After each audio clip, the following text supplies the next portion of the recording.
जय हिंद दोस्तों, कैसे हैं आप सब। उम्मीद है कि आप सब बहुत ही अच्छे होंगे और स्वस्थ होंगे। दोस्तों, आज हम आपको बताने वाले हैं फ्लेमिंग का बाएं हस्त नियम। देखिए, फ्लेमिंग जी एक वैज्ञानिक थे जिन्होंने अपने बाएं हाथ का प्रयोग करके कुछ नियम को बताया था। उन्होंने ये बताया था कि अगर हम अपने बाएं हाथ को उनकी 3 उँगलियाँ, एक अंगूठा, दूसरा तर्जनी और तीसरा मध्यमा, अगर इन तीनों को परस्पर एक दूसरे के अगर हम लंबवत रखते हैं, तो जो हमारा अंगूठा होता है वो चालक के दिशा, गति की दिशा या बल की दिशा को बताता है, और जो ये तर्जनी होती है ये हमारी चुंबकीय क्षेत्र की दिशा को बताती है, और ये जो हमारा मध्यमा होता है ये बताता है विद्युत धारा की दिशा। ये कौन बताए थे? फ्लेमिंग जी ने बताया था। अपने अंगूठे, अपने बाएं हाथ के उंगलियों को, 3 उंगली को, देखिए, एक अंगूठा, दूसरा तर्जनी और तीसरा आपका मध्यमा, इनको ऐसे फैलाएं कि ये दोनों क्या हों। बताइए, आपके बुक में दिया है और इसे देख करके आप इसको अंगुली को फैलाइए। तो ये जो आपका अंगूठा होता है ये किसको बताता है? तो चालक की गति या चालक के बल को बताता है। और जो तर्जनी होती है ये चुंबकीय क्षेत्र की दिशा को बताती है। और ये जो मध्यमा होता है, जो बीच वाली उंगली होती है, ये किसको बताती है? बताइए, विद्युत धारा की दिशा को बताता है। ठीक है, यही बात जो है फ्लेमिंग जी ने बताया था अपने बाएं हस्त नियम में। देखिए, यही सारी चीजें मैंने यहाँ पर नोट डाउन किया हुआ है कि फ्लेमिंग का बाएं हस्त नियम, इन्होंने कहा था अपने हाथ की तर्जनी, मध्यमा, अंगूठा। तो ये देखिए, अंगूठा है, ये तर्जनी है, और ये क्या है? मध्यमा को इस प्रकार फैलाइए कि ये तीनों, मतलब जो आपका अंगूठा है, जो तर्जनी है और जो आपका क्या है? मध्यमा है, एक दूसरे के क्या हो? परस्पर लंबवत। तो देखिए, एक दूसरे के परस्पर क्या है? लंबवत है ना। तो लंबवत हो, तो कह रहा है कि जो तर्जनी होती है, जो ये तर्जनी है, ये चुंबकीय क्षेत्र की दिशा को बताएगी। और ये जो मध्यमा है, मध्यमा चालक में प्रवाहित धारा की दिशा बताएगी। ये क्या बताएगी? मध्यमा जो होती है, चालक में कितना धारा प्रवाहित हो रहा है उस धारा की दिशा को बताएगी। और कह रहा है कि जो अंगूठा होता है, चालक की गति, ये जो अंगूठा है ना, ये चालक की गति या बल की दिशा को बताएगा कि चालक की बल की दिशा किधर है या चालक की गति किधर है। ठीक, यही बात जो है फ्लेमिंग ने बताया था। बस यही फ्लेमिंग का बाएं हस्त नियम है। जब भी आपसे आएगा मेरे भाई, तो आप ऐसे ही इसे याद कर लें। ठीक, ओके, सॉरी। अब देखिए, ये हम 19 पॉइंट पे पहुंच गए। हम इसमें देखेंगे घरेलू विद्युत परिपथ। ये आपके बोर्ड एग्जाम में ये दोनों बहुत ही ज़्यादा इम्पोर्टेंट ये टॉपिक हैं, जो कि बार बार एग्जाम में आपके पूछे जाते हैं। तो हम देखिए, घरेलू विद्युत परिपथ, ये है घरेलू विद्युत परिपथ का डायग्राम।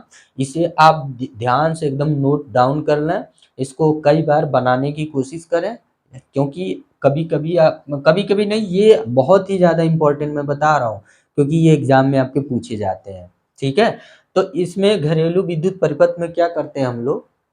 ये है घरेलू विद्युत परिपथ। इसमें हम लोग इसमें मेनली जो होती है 3 तार का ही उपयोग करते हैं। कितने? 3 तार का ही उपयोग करते हैं। एक तार जो होता है अर्थ वायर होता है, मतलब जिसको आप लोग अर्थिंग भी बोलते हो, अर्थ वायर। इसको भू संपर्क तार कहते हैं, जो जमीन में ये तार गया होता है ना।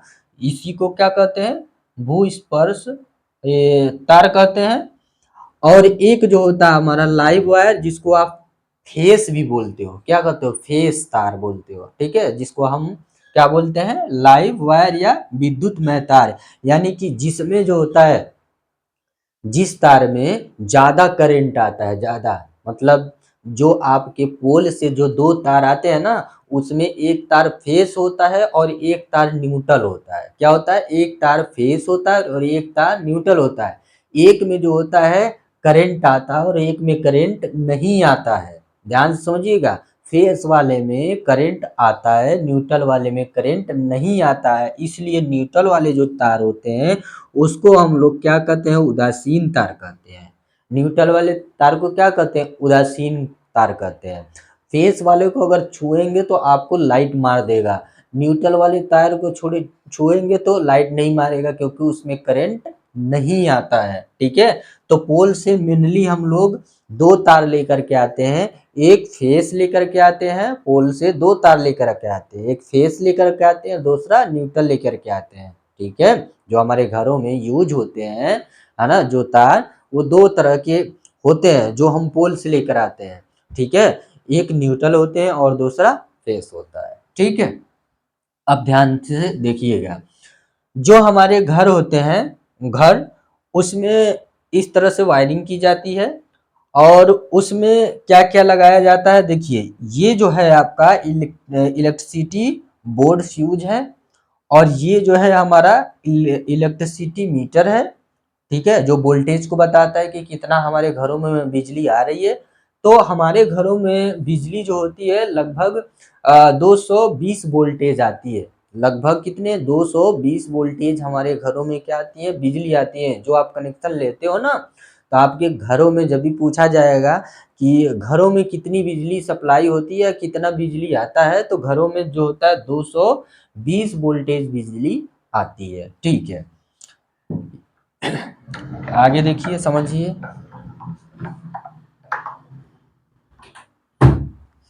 मेरे भाई, हमने क्या कहा कि जब भी आपको विद्युत परिपथ को बनाना हो तो कितने तारों की आवश्यकता होती है? 3 तार। देखिए, इसमें तीन तीन प्रकार के तार होते हैं। कितने? 3 प्रकार के तार होते हैं। पहला जो तार होता है वो विद्युतमय तार होता है, यानी कि इसमें बहुत ज्यादा करंट होता है, जिसको हम क्या बोलते हैं? फेस वायर कहते हैं, फेस वायर या लाइव वायर कहते हैं। ये धनात्मक तार होता है और ये लाल रंग का होता है। तो जो आपके घर में लाल रंग का तार है ना, वो फेस तार होता है, उसको नहीं छूना चाहिए। अगर उसको छू देते हैं तो समझ लीजिए आपको 220 वोल्टेज का झटका लगेगा और आप तुरंत डेथ कर जाओगे। ठीक है, तो फेस वायर बहुत खतरनाक होता है, इसे नहीं छूना चाहिए। विद्युतमय तार कहते हैं इसको।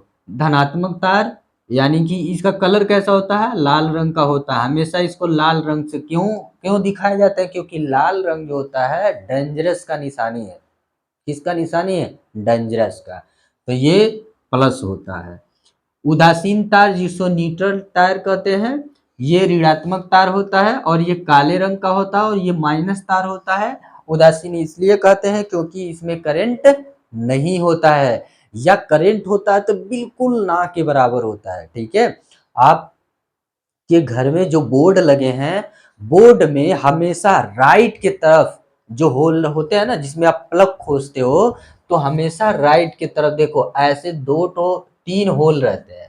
तो ये जो राइट वाला हमेशा जो होता है ना, ये रेड होता है। क्या होता है? रेड, यानी कि लाल कलर का होता है। और यही आपका क्या होता है? विद्युतमय, यानी कि आपका मेन तार, जो जिसको आप फेस तार कहते हैं, वो होता है। और इधर वाला जो तार होता है ना, ये होता है आपका न्यूट्रल। क्या होता है बताओ बाबू लोग? न्यूट्रल होता है। और ये ऊपर वाला जो देख रहे हो ना, ये होता है अर्थिंग। ये क्या होता है? अर्थिंग होता है, अर्थ वायर होता है। अच्छा, तो ये आपने समझा। भू तार हरे रंग का होता है। कैसा होता है? हरे रंग का, हरे कलर का होता है भू तार। तो सुनिए ध्यान से, आपके घरों में, ठीक है, कितने प्रकार के तार का यूज किया जाता है? 3 प्रकार के। मेन जो तार होता है, जो फेस होता है, वो विद्युतमय तार कहलाता है। ठीक है, इसमें ज्यादा मात्रा में करंट आते हैं। और एक होता है न्यूट्रल होता है, काले रंग का होता है और जिसमें करंट नहीं आता है। और एक भू तार होते हैं जो जमीन से टच रहते हैं। ठीक, ओके। विभवांतर घरों में जो होता है 220 वोल्टेज आता है। कितना आता है? 220 वोल्टेज आता है। ठीक है, पोटेंशियल एनर्जी जो होती है घर में, जो वोल्टेज होता है वो कितना होता है? 220 वोल्टेज होता है। अच्छा, अब देखो आपके घर में जो विद्युत परिपथ लगाए जाते हैं, है ना, उसमें से विद्युत परिपथ जो बनाए गए हैं, उसमें हम करंट कैसे लाते हैं और कैसे कैसे हम लोग काम करते हैं उसमें। ठीक है, उसको समझते हैं हम लोग। सबसे पहले हम क्या करते हैं? दो तार लेते हैं। क्या करते हैं मेरे भाई? दो तार लेते हैं। सबसे पहले एक हम रेड तार लेते हैं और एक ब्लैक तार लेते हैं। दो तार लेते हैं और जहां पोल है, जहां पोल है, जहां खंबा है लाइट वाला, वहां से हम क्या करते हैं? एक को फेस वाला फेस में और न्यूट्रल वाला तार न्यूट्रल में जोड़ देते हैं। ठीक, वहां से दो तार खींच करके लेकर के आते हैं। उसको हम लोग मुख्य तार या मेंस तार कहते हैं। क्या कहते हैं? मुख्य तार या मेंस, यानी कि मेन तार कहते हैं। ठीक है जी। तो खंबे से क्या करते हैं? दो तार लाते हैं। ठीक है, जिसको मुख्य तार या मेंस तार कहते हैं। उन दोनों तार को हम क्या करते हैं? अपने घर में लगे फ्यूज में जोड़ देते हैं, कनेक्ट कर देते हैं। फिर फ्यूज में से उन दो तार को निकालते हैं, हम मीटर में जोड़ देते हैं। किस में जोड़ते हैं बाबू? मीटर में जोड़ देते हैं। और फिर मीटर में से हम दो तार निकालेंगे और अपने वितरण बॉक्स, अब देखिएगा आपका एक बड़ा सा बॉक्स होगा जहां से कई सारी वायर निकली रहेंगी और आपके घर के कोने कोने में उसका कनेक्शन दिया गया होता है। जो इलेक्ट्रीशियन लोग होते हैं वो आपके वितरण बॉक्स से घर के कोने कोने में वायर को फैला देते हैं। ठीक है, प्रत्येक परिपथ के लिए पृथक फ्यूज लगाया जाता है। हर एक परिपथ के लिए अलग अलग तरह के फ्यूज लगाए जाते हैं। ठीक है, ओके जी। ये आपको क्लियर हुआ कि नहीं हुआ? सबसे पहले हम लोग जब भी घरेलू विद्युत परिपथ बनाएंगे तो उसमें करंट कहाँ से लाते हैं? सबसे पहले खंबे से दो तार को लेकर आते हैं। एक में जो होता है फेस तार होता है और एक न्यूट्रल होता है। न्यूट्रल जो होता है काले रंग का होता है और फेस जो होता है वो लाल रंग का होता है। ठीक है, ओके। जो फेस होते हैं वो डेंजरस होते हैं, न्यूट्रल जो होते हैं डेंजरस नहीं होते हैं, लेकिन छूना नहीं चाहिए। हम ये नहीं कह रहे हैं कि डेंजरस नहीं तो छूइए, उसे नहीं छूना चाहिए। ओके, अब देखिए कह रहे हैं कि जो घरेलू विद्युत परिपथ जो होता है उसमें जो होता है, जो तार को संयोजित किया जाता है, यानी कि तार को जोड़ा जाता है, लाइट को बिछाया जाता है, घरों में फैलाया जाता है, घर के हर रूम में उसको किस तरह से उसको जोड़ा जाता है? तो इसे समांतर क्रम में या पार्श्व क्रम में संयोजित किया जाता है, कनेक्ट किया जाता है, जोड़ा जाता है, लाइट को बिछाया जाता है। क्लियर हुआ ना? ओके जी। अब देखिए, अब हम आपको बताते हैं भूतार। भूतार जिसको हम लोग अर्थिंग वायर कहते हैं।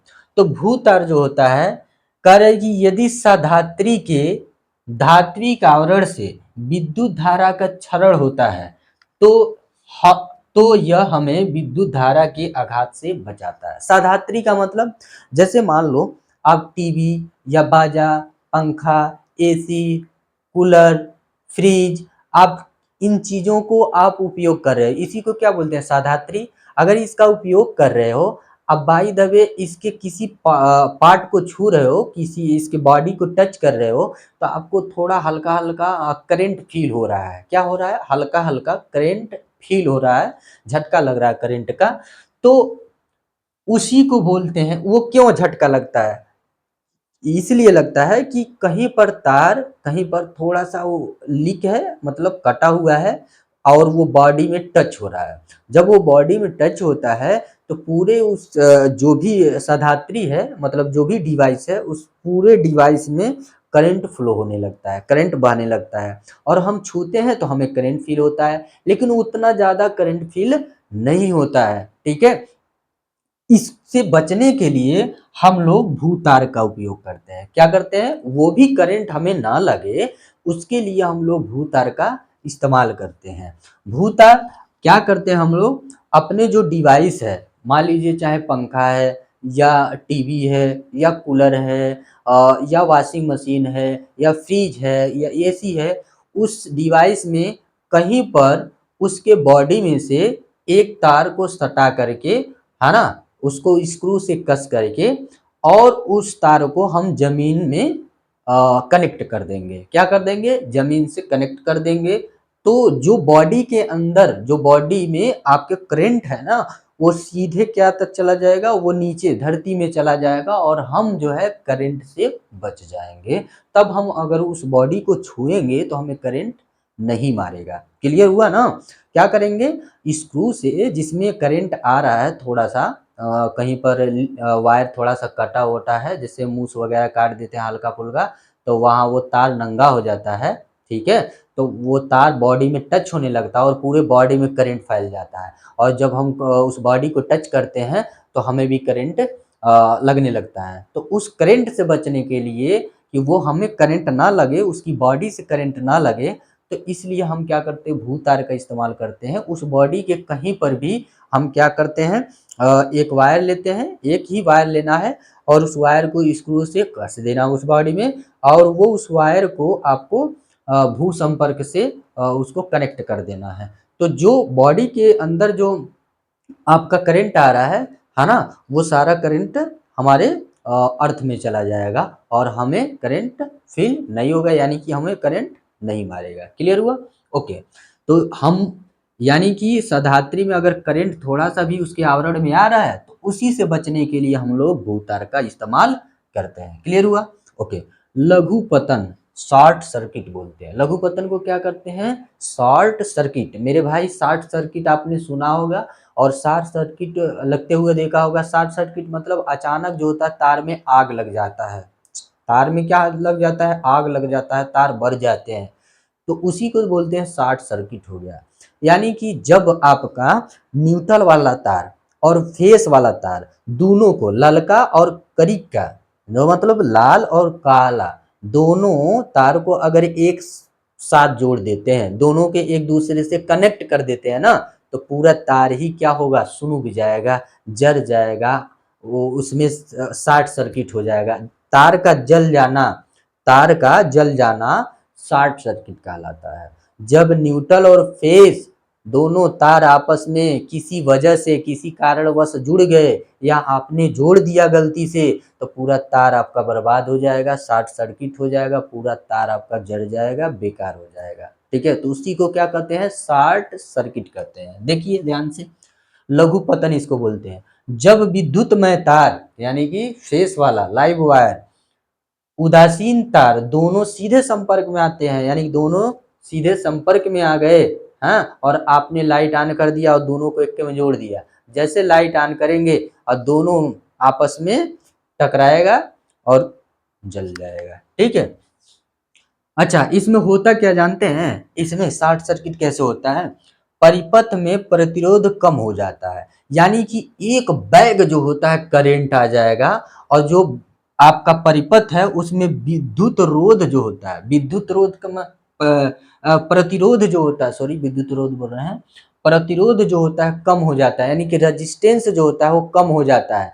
जैसे जब ज्यादा करंट देंगे ना, तो उस करंट को रोकने के लिए, जैसे मान लीजिए हमारे बल्ब, कोई बल्ब है वो 100 वाट का है और हम 200 वाट दे रहे हैं, तो बताइए वो बल्ब क्या होगा? जल जाएगा कि नहीं जल जाएगा? तो उस बल्ब में 100 ही वाट जाए, 100 ही वाट जाए उसमें बिजली, उसके लिए हम लोग रजिस्टेंस लगाते हैं, जिसको हम लोग प्रतिरोध बोलते हैं। यानी कि वो प्रतिरोध क्या करेगा? उसमें 100 ही वोल्ट देगा, ठीक है, 200 वोल्ट नहीं जाने देगा। तो हमारा क्या होता है कि परिपथ में प्रतिरोध कम हो जाता है। परिपथ में एक दो ये अगर प्रतिरोध लगा हुआ है और करंट ज्यादा आ गया तो भी यह शॉर्ट सर्किट हो जाता है। करंट एक बैग ज्यादा आ जाता है ना, नहीं कहते हैं घर में देखते हो पंखा कूलर वगैरह कुछ भी होता है, ज्यादा करंट आ जाता है तो क्या हो जाता है? उसके जो तार होते हैं वो सुनुक जाते हैं, जल जाते हैं, तो क्या कहते हैं हम लोग? शॉर्ट सर्किट हो गया। करंट का ज्यादा हो जाना भी शॉर्ट सर्किट कहलाता है।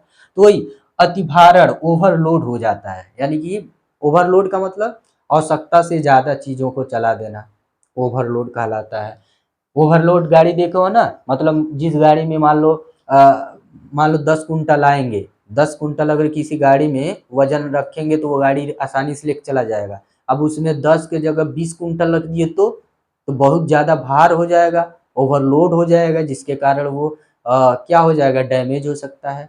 तो उसी को क्या बोलते हैं हम लोग, अति भारण या ओवरलोड बोलते हैं। भाई लोग, अति भारण जब विद्युत तार की क्षमता से ज्यादा, जब विद्युत तार की क्षमता से ज्यादा विद्युत धारा खींची जाती है, ठीक है, तो उसी को बोलते हैं अति भारण। क्या बोलते हैं, अति भारण। ठीक है, जैसे मान लीजिए मेरे भाई कि आप क्या कर दो कि आप जैसे मान लो आपके घर में करंट आ रहा है, मान लो 220 वोल्टेज आ रहा है, कितना आ रहा है, 220 वोल्टेज आ रहा है, और उससे ना एक बोर्ड है, और उस बोर्ड में से आप मान लो कई चीज को निकाल ले, एक ही बोर्ड से कई चीजों को चला रहे हो, जैसे मान लो फैन चला रहे हो आप, उसी से वॉशिंग मशीन चला रहे हो, उसी बोर्ड से एसी चला रहे हो, उसी से गीजर चला चला रहे हो। तो जब एक ही बोर्ड से बहुत सारे साधात्री को चलाते हैं, बहुत सारे डिवाइसों को एक साथ में चलाते हैं, तो उस बोर्ड पर, उस तार पर बहुत ज्यादा प्रेशर आ जाता है, बहुत ज्यादा लोड आ जाता है, जिस लोड के कारण वो तार जो होता है उस लोड को सह नहीं पाता है ना, क्या कर सकते हैं, सह नहीं पाता है, जिसके कारण जो होता है शॉर्ट सर्किट हो जाता है। क्या होता है भाई, शॉर्ट सर्किट हो जाता है। क्लियर हुआ ना। यानी कि जब विद्युत तार की क्षमता, मतलब मान लो तार की क्षमता जो है वो 220 वोल्टेज ही लेके जाने की है ना, मान लो और आपने 420 वोल्टेज दे दिया तब, तो भाई वो ओवरलोड हो गया। अब क्या होगा, वो तार सह नहीं पाएगा, उतना वोल्टेज वो सह नहीं पाएगा, गर्म होकर के पिघल जाएगा, जल जाएगा वो तार। समझ आया ना आप सभी को। आप ही देखिए, आप घर में दो तरह के तार आपने देखा होगा, एक बहुत हैवी तार देखा होगा और एक आपने देखा होगा लोअर तार देखा होगा। हैवी तार जो है, जैसे आपने देखा होगा जो केबल होता है, केबल जब हम खंबे से लेकर आते हैं तो हैवी तार लगाते हैं, क्यों, क्योंकि ज्यादा अगर लाइट अगर आए तो वो जो आपका केबल है वो एवियर कर सके, उसको मतलब सह सके, ठीक है, इसलिए हम वहां पर हैवी तार लगाते हैं। लेकिन घर के अंदर जो होता है, जब हम बिजली के बल्ब वगैरह जलाना रहता है तो वहां पर हैवी तार नहीं लगाते हैं, ठीक है, क्योंकि वहां पर ज्यादा ओवरलोड की जरूरत नहीं होती है, ज्यादा करंट की आवश्यकता नहीं होती है, इसलिए हम उसमें नॉर्मल सा तार लगा करके उसका यूज करते रहते हैं। ठीक है, तो यही अतिभारण का मतलब क्या हुआ, जब विद्युत तार की क्षमता से ज्यादा विद्युत धारा खींची जाती है तो उसी को बोलते हैं अतिभारण, ओवरलोड। अतिभारण के कारण जानते हैं क्या होता है, आपूर्ति वोल्टता में दुर्घटनावश होने वाली वृद्धि। मतलब कह रहा है कि आपूर्ति वोल्टता में दुर्घटनावश, तो मतलब मान लीजिए किसी तार में अचानक जो होता है करंट बढ़ जाए, अचानक क्या हो जाए, करंट बढ़ जाए, बहुत ज्यादा करंट की वृद्धि हो जाए ना, तो उसी को क्या बोलते हैं बताइए, अतिभारण बोलते हैं। अचानक किसी तार में करंट बढ़ जाए तो उसी को अतिभारण कहते हैं, और जब अचानक करंट बढ़ जाएगा तो तार जो होता है वो पिघल जाएगा, जल जाएगा, उसी को बोलते हैं हम अति भारण। या कह सकते हैं कि एक ही सॉकेट में बहुत से विद्युत साधित्रकों को संयोजित करना ही क्या कहलाता है, बताइए, अतिभारण कहलाता है। और जैसे बताया ना आपको, एक ही बोर्ड में बहुत सारे एक ही बोर्ड से आप बहुत सारे स्विच को लगा दिए हो और उससे बहुत सारे डिवाइस को चला रहे हो, जैसे एक ही बोर्ड में आपने फैन के भी लगा दिए हैं, प्लग लगा दिए हैं, एसी के भी प्लग लगा दिए हैं, गीजर के भी लगा दिए, मोटर के भी लगा दिए, टीवी का, बाजा का, इन सारी चीजों को लगा दिए, तो वो क्या, वो बोर्ड सह पाएगा भाई, नहीं सह पाएगा, ओवरलोड ज्यादा हो जाएगा, एक ही सर्किट में बहुत ज्यादा ओवरलोड हो जाएगा, जिसके कारण जो होता है, ओवरलोड होने के कारण वो बोर्ड में शॉर्ट सर्किट हो जाता है और बोर्ड पूरा आपका जल जाता है। आपने जरूर देखा होगा, आपके घर में अगर लाइट है तो आपने कभी भी जरूर देखा होगा, और नहीं भी देखा होगा तो अगर ऐसा अगर आप कर देते हैं ना, तो आप खुद आपका सामने आपका रिजल्ट दिखाई देगा, अतिभारण हो जाएगा और आपके सामने ही दिखाई देगा, आपका बोर्ड जो हो रहेगा वो सुख जाएगा, जल जाएगा, ठीक है, क्योंकि ओवरलोडिंग ज़्यादा हो जाएगी। तो ये भी क्लियर हुआ लाइन। अब हम समझते हैं सुरक्षा युक्तियाँ क्या होती हैं, यानी कि जो घर में हम लोग बिजली ला रहे हैं, जो बिजली ला रहे हैं, जो करंट ला रहे हैं, अ, उससे बचने के लिए क्या क्या सुरक्षा युक्तियाँ होनी चाहिए, उसके बारे में मैं आपको बताता हूँ। देखिए मेरे भाई, सबसे पहले तो आपको क्या करना चाहिए, विद्युत फ्यूज लगाना चाहिए अपने घर में, अपने घर में क्या लगाना चाहिए, विद्युत फ्यूज। जैसे ही ज़्यादा करंट आपके घर में आएगा तो जो विद्युत फ्यूज है वो आपका उड़ जाएगा, जिससे हमारे घर के अंदर जितनी भी डिवाइसें लगी हुई हैं, है ना, वो सुरक्षित हो जाएंगी, मतलब सुरक्षित रहेंगी, बच जाएंगी जलने से। ठीक, तो इसीलिए हम लोग घर में क्या करते हैं, विद्युत फ्यूज लगाते हैं। मतलब विद्युत फ्यूज क्यों करते हैं, क्योंकि विद्युत जो होता है करंट, और फ्यूज मतलब होता है उड़ना। देखिए जब भी ज्यादा करंट देगा तो फ्यूज क्या होगा, उड़ जाएगा, तो इसी को बोलते हैं विद्युत फ्यूज। तो भू स्पर्क तार, क्या बोलते हैं, भू संपर्क बोल सकते हैं, भू संपर्क तार, इसको भी लगाना चाहिए। इसलिए लगाना चाहिए क्योंकि अगर इसको लगाते हैं तो अगर कोई भी घर में डिवाइस है, अगर उसमें जो है करंट आ रहा है, उसके बॉडी में करंट आ रहा है, तो उस करंट, वो करंट हमें ना मारे।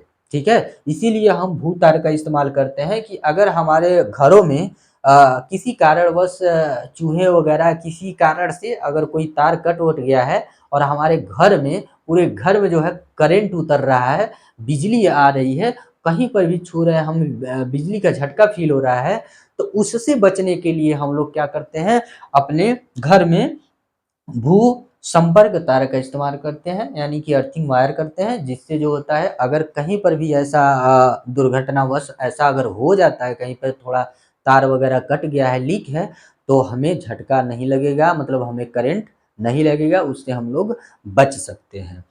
और क्या, और मिनिएचर सर्किट ब्रेकर लगा लेना चाहिए। मिनिएचर सर्किट ब्रेकर किसे कहते हैं, एमसीबी, है ना, मिनिएचर सर्किट ब्रेकर। इसको लगाने से क्या हो गया, एमसीबी, कि जब भी ज्यादा करंट आएगा या कभी भी किसी कोई बच्चा, आप अगर मान लो बोर्ड में स्विच लगा रहा है और किसी कारणवश उसके हाथ जो है उस स्विच से सट गए तो उनको करंट लग जाएगा। ठीक है, तो अगर आप एमसीबी लगाए रहेंगे तो जैसे ही करंट मारेगा, जैसे उस व्यक्ति को करंट मारेगा, एमसीबी फटाक से गिर जाएगा। तुरंत ही क्या होता है, एमसीबी फटाक से गिर जाएगा और हम बच जाएंगे करंट से, करंट के झटके से, करंट के लगने से बच जाएंगे। इसीलिए एमसीबी लगाना मस्ट है। आप अपने घर में, अगर आपके घर में एमसीबी नहीं है तो आप एमसीबी लगवा लीजिए। ठीक है, ताकि हम लोग, देखिए जब हम लोगों का जीवन रहेगा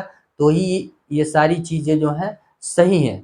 ठीक है, जब तक आपका जीवन रहेगा तो ही ये सारी चीजें सही है। ये लाइट, पंखा, एसी जो भी आप देख रहे हो, जो भी अपने मनोरंजन वाली चीजों को यूज कर रहे हो, जब आपका लाइफ ही नहीं रहेगा तो अब बताओ वो सब क्या है, बेकार है। इसीलिए हम अपने घर में इन तीनों चीज का इस्तेमाल करते हैं, इन तीनों चीज का इस्तेमाल करते हैं। ठीक है, और आप भी अगर आपके घर में ये सारी चीजें नहीं है तो आप भी अपने घर में इन सारी चीजों का उपयोग करवाइए। ठीक है, लगवाइए इन सारी चीज का। ठीक है, अगर इन सारी चीजों को लगवाते हैं तो आप समझ लीजिए सुरक्षित हैं। ठीक है, और आप सुरक्षित तो समझ लीजिए हर चीज सुरक्षित। अब अब क्या करते हैं, दो भिन्न भिन्न परिपथ होते हैं। देखिए घर में दो तरह के परिपथ बिछाए जाते हैं, घर में दो तरह के परिपथ बिछाए जाते हैं। वो क्या, जैसे आपने देखा होगा कुछ ऐसे वायर होते हैं जो 15 एम्पियर वाले होते हैं और कुछ ऐसे वायर होते हैं जो 5 एम्पियर वाले होते हैं। ठीक है, 15 एम्पियर वाले तार में या बोर्ड में जो 15 एम्पियर का देखते हो आप, जो आपके वो क्या है, इलेक्ट्रिशियन जो लोग आते हैं, वो इलेक्ट्रिशियन लोग क्या करते हैं कि आपके घर में दो तरह से वायर बिछाते हैं। वो आपसे पूछ लेते हैं कि क्या आपको कभी भविष्य में आपको geyser, AC, cooler, washing machine या मोटर वगैरह चलाना है, तो आप बोलते हो यस, तो वो क्या करते हैं, एक अलग प्रकार के बोर्ड का उसमें चयन करते हैं। उसमें क्या करते हैं, वो 15 एम्पियर, है ना, पर 15 एम्पियर वोल्टेज को सहने वाला उसमें क्या लगाते हैं, बोर्ड लगाते हैं। इस 15 एम्पियर से geyser, AC, cooler, washing machine वगैरह सब चल जा सकता है। ठीक है, और ये तार जो होते हैं बहुत ही अच्छे होते हैं, मतलब बहुत ही हाई क्वालिटी के लगाया जाता है। ठीक है, जो कि ज़्यादा करंट को अवियर कर सके। तो ये 15 एम्पियर के लगाए जाते हैं और एक आपके 5 एम्पियर के लगाए जाते हैं। 5 एम्पियर मतलब जो नॉर्मल चीज़ों को चलाना होता है, जैसे पंखा, बल्ब, मोबाइल चार्जर अगर या लैपटॉप वगैरह चलाना होता है तो हम 15 एम्पीयर में भी लगा करके उसको चला सकते हैं, ठीक है। और चूँकि जलेंगे नहीं, लेकिन अगर आप 15 एम्पीयर में नहीं, 5 एम्पीयर में लगा सकते हैं। चूँकि अगर 5 एम्पीयर वाले में, अगर 5 एम्पीयर वाले बोर्ड में हम गीज़र चला रहे हैं, गीज़र वाला प्लग डाल दिए और 5 एम्पीयर में चला रहे हैं, तो ये जो 5 एम्पीयर वाला बोर्ड है ये तुरंत जल जाएगा, क्योंकि ये इतना ओवरलोड लेते हैं, ये गीज़र वगैरह बहुत ज़्यादा करंट को खींचते हैं। तो जब ज़्यादा करंट खींचेगा तो बताइए, जब 5 एम्पीयर में आप इसके प्लग को लगाएंगे और इसको चाहिए 15 एम्पीयर से ज़्यादा या 15 एम्पीयर तक चाहिए, तो ये बताइए, ये तो 5 ही एम्पीयर सहेगा ना, तो ये क्या होगा, ओवरलोड इस पे ज़्यादा पड़ जाएगा। और जब ओवरलोड होगा तो तार इसके गर्म होंगे और गर्म होंगे पिघलेंगे तो शॉर्ट सर्किट होगा और फिर आग लग जाएगा। तो इसीलिए हम लोग, है ना, जब भी geyser, AC, cooler, washing machine चलाना होता है तो हम लोग 15 एम्पीयर वाले में, बोर्ड वाले में चलाते हैं, उसमें प्लग डाल करके उसको चलाते हैं, ठीक है। क्लियर हुआ? ये सारे कंसेप्ट आपको क्लियर हुए कि नहीं हुए, बताइए। अगर कोई भी डाउट रह जाती है तो प्लीज़ कमेंट करें, हम उसका सलूशन बताऊंगा। वीडियो कैसा लगी इसको ज़रूर कमेंट करें। और नेक्स्ट हम लोग लेकर के आते हैं क्लास 10 का नेक्स्ट कोई भी लेक्चर, हम कोई भी जो है अध्याय उठाएंगे और उस अध्याय को भी इसी तरह से कंप्लीट करवाया जाएगा। तो आज के लिए बस इतना ही, मिलते हैं हम लोग नेक्स्ट वाले लेक्चर में। तब तक के लिए आप अपना ध्यान रखिए। और हाँ, एक बात और है, लास्ट में मैं कहना चाहूँगा कि ये जितना भी मैंने नोट्स बताया हुआ है, जितना भी चीज़ों को बताया, ये नोट डाउन करेंगे, अच्छे तरीके से फेयर बनाएंगे और इसको खूब अच्छे तरीके से रिविजन करेंगे। अगर कोई भी चीज़ अगर इसमें डाउट रह जाती है तो वीडियो को 1, 2 बार, 3 बार आप इसे देखें, आपको 100% पूरी बात, पूरे कंसेप्ट क्लियर हो जाएंगे। और जितना भी मैं ये नोट्स आपको आपके सामने रिप्रेजेंट कर रहा हूँ, ये सारे नोट्स मेरे खुद के बनाए हुए हैं और एनसीईआरटी से बनाए हुए नोट्स हैं। इससे बाहर कुछ भी नहीं आएगा मेरे भाई, यकीन मानिए। अगर आप जितना मैं बता रहा हूँ, अगर इतना आप पूरे क्लियर कर लेते हैं तो ज़रूर आप 100 में 100% जो होता है मार्क्स साइंस में ज़रूर लेकर के आएंगे, ठीक है। तो आपसे ये उम्मीद है कि आप पढ़ाई अपना जो है अच्छे तरीके से करते रहेंगे। मिलते हैं हम लोग नेक्स्ट वाले लेक्चर में। तब तक के लिए आप सभी का तहे दिल से धन्यवाद and take care, bye bye, see you.